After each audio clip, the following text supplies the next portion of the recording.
Twelfth fail part 4। Manoj के पिता रामवीर शर्मा को गांव आए 1 महीना हो चुका था। वेतन के रुके पैसे मम्मी को मिल गए थे। मम्मी ने उधार पटा दिए, लेकिन वह पापा की आदत जानती थी कि उन्हें घर की चिंता कभी नहीं रही। नौकरी पर जाते हैं तो महीनों घर नहीं लौटते। अब घर आए हुए भी उन्हें 1 महीना हो गया, पर नौकरी पर जाने का नाम नहीं ले रहे हैं। राज्य सरकार के कृषि विभाग में कृषि विस्तार अधिकारी के पद पर क्या इतनी छुट्टी मिलती है कि एक महीना नौकरी पर न जाया जाए। मम्मी ने एक दिन पिता से ऊंची आवाज में पूछ ही लिया, अब नौकरी पे कब जाओगे? पिता को नौकरी करने के अपने अंदाज पर किसी का हस्तक्षेप पसंद नहीं था। उन्होंने उसी ऊंचाई के स्वर में जवाब दिया, तू काम कर अपना। तू क्या जाने नौकरी कैसे करते हैं? तेरे खानदान में कौन ने करी है नौकरी? गंवार, अनपढ़। मम्मी अपने खानदान पर पिता के कटाक्ष से तिलमिला गईं। मेरे खानदान में तो ना करी, पर तुम कैसी नौकरी कर रहे हो मैं जानती हूँ। साल साल भर गायब रहते, यहाँ कौन के भरोसे छोड़ जाते हमें। लेकिन पिता इस तरह की खरी खोटी से डिगने वाले इंसान नहीं थे। वे मम्मी की तरफ ध्यान दिए बिना सरकारी कागजों को पढ़ते रहे। तभी उनका भाई श्याम सुंदर आ गया। श्याम सुंदर ने पलंग पर बैठते हुए अपने बड़े भाई रामवीर को संबोधित करते हुए कहा, भाई साहब, मनोज फेल हो गया। उसे उम्मीद थी कि भाई साहब मनोज के फेल होने की खबर सुनकर दुखी हो जाएंगे, लेकिन वह अपने भाई की इस सूचना से अप्रभावित रहे। उन्होंने अपने सामने फैले कागज समेटकर पलंग के नीचे रखे संदूक में जमाए और उठकर जाने लगे।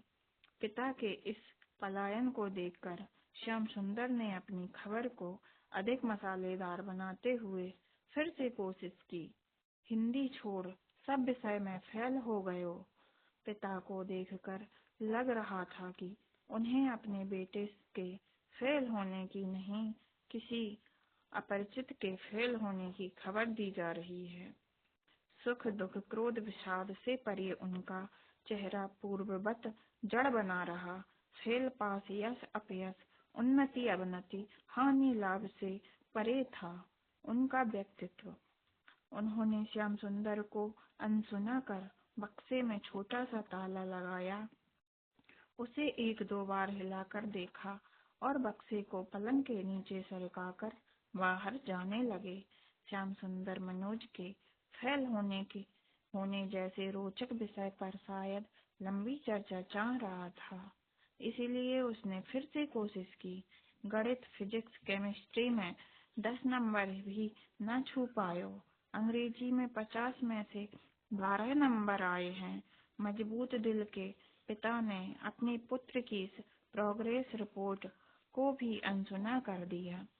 पिता को चुप देखकर माँ ने बोलना शुरू किया, मोड़ा फेल है गयो और इनके कान पे जू ना रेंगती। पिता ने जब यह उलाहना सुना तो वह सिगरेट सुलगाकर पलंग पर बैठ गए। उन्होंने 2-3 लंबे कस खींचे और श्याम सुंदर के चेहरे की ओर देखा। श्याम सुंदर ने अपने बड़े भाई को उनके कर्तव्य याद दिलाने शुरू किए। मैंने तो पहले ही कही थी कि मनोज को अपने साथ ले जाओ, साथ रहेगो तो कछु पढ़ लेगो, गांव में तो आवारागर्दी ही करेगो, है गयो फेल।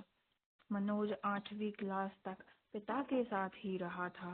रायपुर, गरियाबंद और फरसाबाद में पूरा परिवार साथ रहा, लेकिन 4 साल से मनोज, कमलेश, छोटी बहन रजनी और मम्मी को गांव में ही रहना पड़ रहा है। पिता उन्हें अपने साथ डिंडोरी नहीं ले गए। मनोज ने पढ़ाई के लिए सबसे जरूरी 4 साल गांव में रहकर बर्बाद कर दिए। कमलेश को पढ़ाई में कोई रुचि नहीं थी। उसने तो 8वीं के बाद ही पढ़ाई छोड़ दी थी। रजनी तो लड़की थी, पिता की नज़र में उसे पढ़ाई की कोई ज़रूरत ही नहीं थी। पिता को अब श्याम सुंदर के इस एक तरफा डिस्कशन में बिल्कुल रुचि नहीं रही।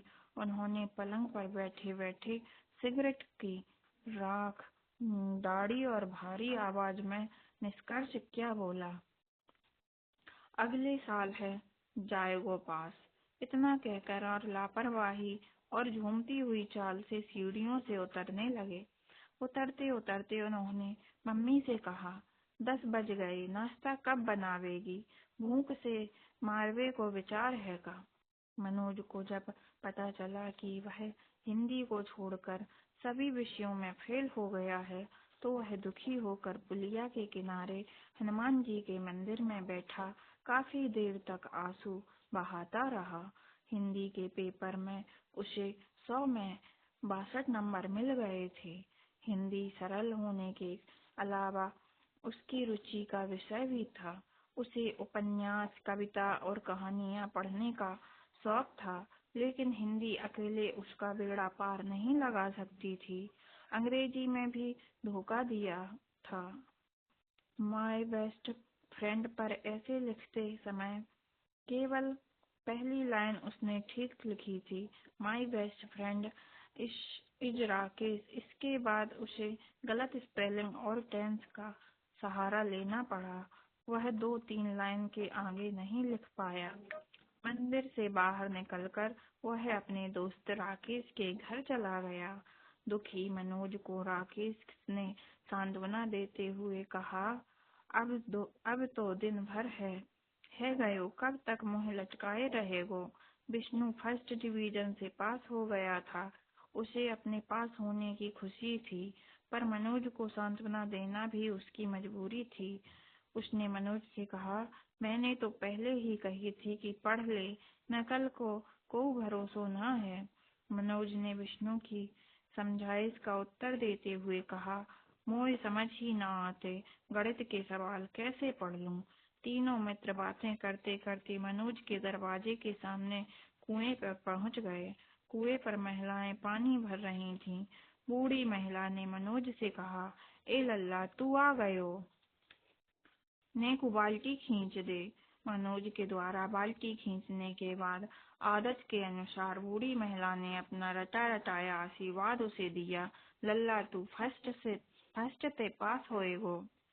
मनोज ने आशीर्वाद सुना तो निराश फीकी हंसी उसके होठों पर आ गई।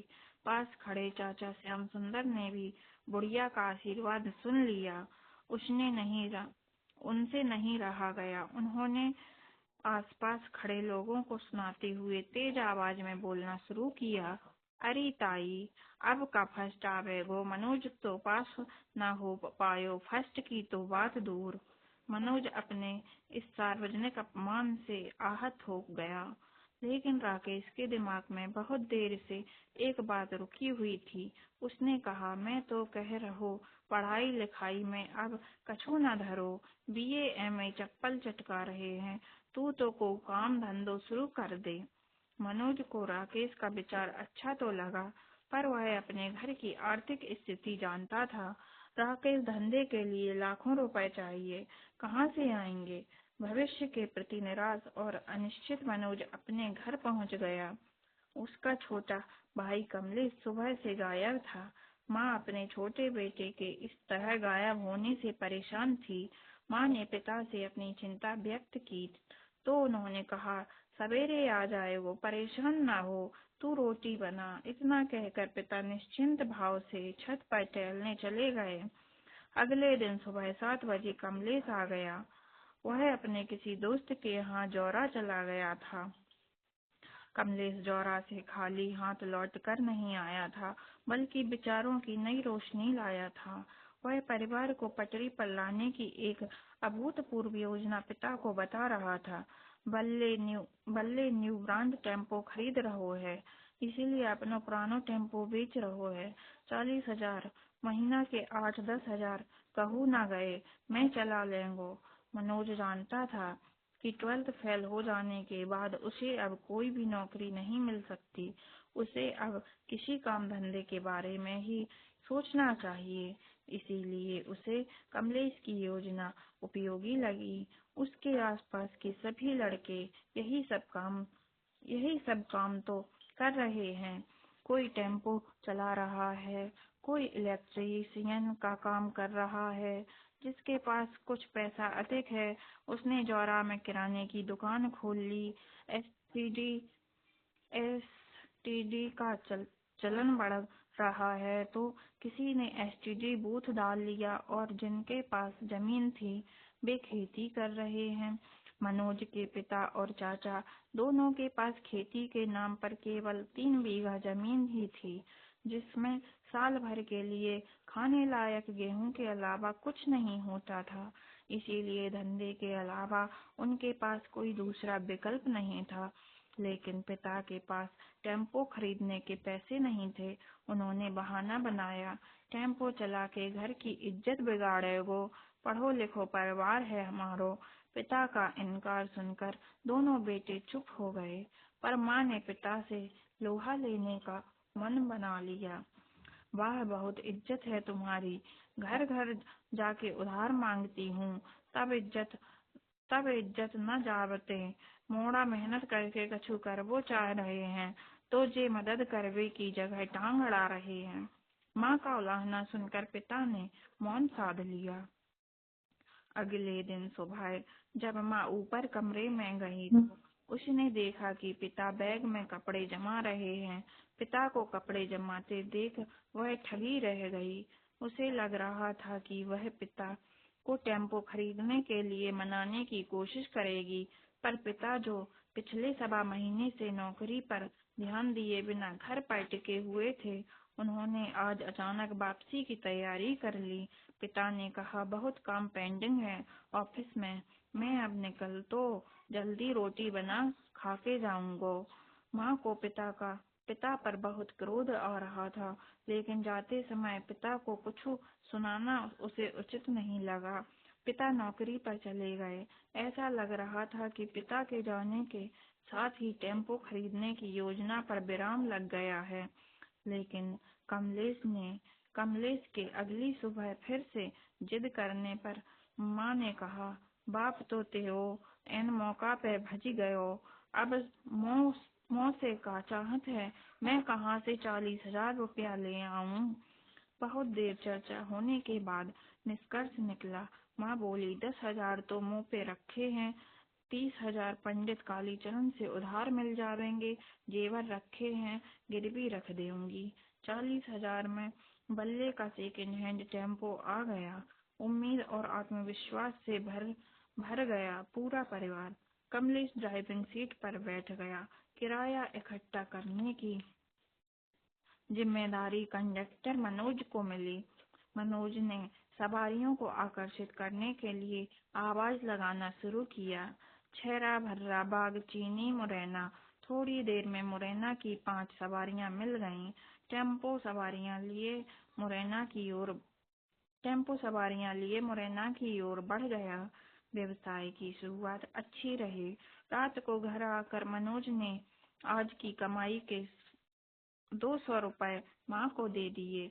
माँ दोनों बच्चों को इस तरह पैसे कमा कर लाने के कारण भावुक हो गई। दिन भर की मेहनत के बाद मनोज का चेहरा रूखा हो गया, बाल धूल से सन गए, शर्ट मटमैली हो गई, होंठ पपड़ा गए। बच्चों की हालत देखकर माँ की आंखों में आंसू आ गए। मनोज ने माँ को रोते हुए देखा तो उसे गले लगा लिया। उसने कहा, चिंता काय कर रही है, अब तेरो मोड़ा कमान लगे हैं। लगभग 1 महीने तक टेम्पो चलता रहा। रोज शाम को 200-250 रुपए दोनों बेटे कमा कर लाते रहे। माँ को लगा, यदि इसी तरह टेम्पो चलता रहा तो जल्दी ही उधार पटा दिया जाएगा, फिर 1-2 साल में नया टेम्पो ले लेंगे। पिता की अनदेखी के कारण उसे अपने बच्चों से उम्मीद होने लगी थी कि उनकी मेहनत से यह घर फिर से सहल जाएगा। आज टेम्पो जैसे ही बागचीनी चौराहे पर पहुंचा, वहां पुलिस की चेकिंग चल रही थी। सिपाही ने मनोज को टेम्पो साइड में लगाने का आदेश दिया। मनोज ने लाइसेंस और रजिस्ट्रेशन दिखाते हुए सिपाही से पूछा, क्या बात है दीवान जी, हमें क्यों रोका है? कागज तो पूरे हैं टेम्पो के। सिपाही ने कहा, थानेदार साहब का आदेश है, उनसे जाकर पूछो। सिपाही टेम्पो को स्टार्ट कर 200 मीटर दूर सड़क के किनारे बने बागचीनी थाने में ले जाने लगा। मनोज और कमलेश टेम्पो के पीछे दौड़ लगा रहे थे। तभी पास से बालाजी बस सर्विस की बस निकली। उसका कंडक्टर दरवाजे से अपना सर निकालकर जोर से चिल्लाया, काय रे कही थी ना जा रोड पे टेम्पो चलावो, बुला देंगो, अब चला टेम्पो। यह वही कंडक्टर था जिसका झगड़ा बल्ले से हुआ था। वह टेम्पो को पहचान गया था। मनोज ने जब उस कंडक्टर की बात सुनी तो समझ गया कि वे लोग बस ऑपरेटरों के षड्यंत्र का शिकार हो गए हैं। थानेदार 55 साल का पका हुआ थानेदार था। थानेदार 55 साल का पका हुआ थानेदार था। मनोज ने डरते हुए थानेदार से कहा, सर मेरे टेम्पो के सारे कागज सही हैं, फिर भी टेम्पो को थाने में बंद कर दिया है। थानेदार ने दीवान को आदेश दिया, दीवान जी बाहर फरियादी बैठा है, उसे ले आओ। दीवान एक बस साल के युवक के साथ वापस आ गया। रात के अंधेरे में सेंधमारी करने वाले इस युवक का नाम दिनेश था, जो कि पुलिस का मुखबिर भी था। थानेदार ने दिनेश से पूछा, बता दिनेश, क्या फरियाद लेकर आया है? दिनेश ने जैसे रटा हुआ वाक्य बोलना शुरू किया, मैं और मेरा दोस्त मोटरसाइकिल से जा रहे थे। पीछे से इसके टेम्पो ने टक्कर मार दी। मेरा दोस्त जमीन पर गिरकर बेहोश हो गया। उसको बागचीनी के प्राथमिक स्वास्थ्य केंद्र में भर्ती करने आपके पास आया हूँ। थानेदार ने मनोज को देखकर कहना शुरू किया, सुन लिया तूने, एक तो सड़क पर एक्सीडेंट करता है, ऊपर से जबान चलाता है। मनोज रुआसा होते हुए बोला, ये आदमी झूठ बोल रहा है, हमने कोई एक्सीडेंट नहीं हुआ हमसे। थानेदार अब अपने असली रूप में आ चुका था। चुप साले, बंद करो अब दोनों को अंदर, जेल में सड़ोगे तब पता चलेगा कि एक्सीडेंट किया है कि नहीं। बालाजी बस सर्विस के मालिक से प्राप्त फीस के बदले थानेदार ने अपना काम बखूबी कर दिया था। मनोज और कमलेश के पैरों तले जमीन खिसक गई। दोनों के आंसू बहने लगे, पर थानेदार नहीं पसीजा। दोनों को दीवान ने लॉकअप में बंद कर दिया। दोनों का रोकर बुरा हाल हो रहा था। वे डर के मारे कांप रहे थे। उन्हें समझ नहीं आ रहा था कि अब कहाँ जाएं, किससे मदद मांगें। 2 घंटे बाद दीवान ने उससे कहा, तुम दोनों को रात भर थाने में बंद नहीं कर रहे हैं, यही गनीमत है। थानेदार साहब बहुत रहमदिल हैं। अब जाओ, लेकिन अब यह टेम्पो को कोर्ट से ही मिलेगा। कोर्ट से छूटने के इंतजार में कई टेम्पो थाने के बाहर खड़े कबाड़ में तब्दील हो रहे थे।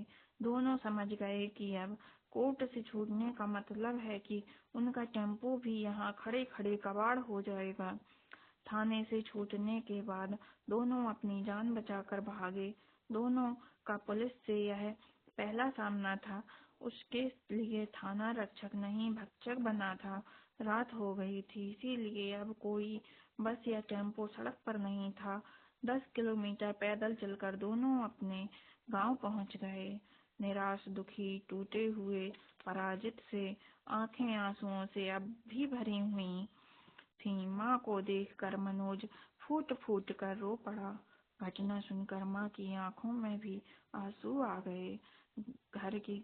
घर को पटरी पर लाने की उम्मीद जो कुछ दिनों में बन रही थी, अचानक चकनाचूर हो गई।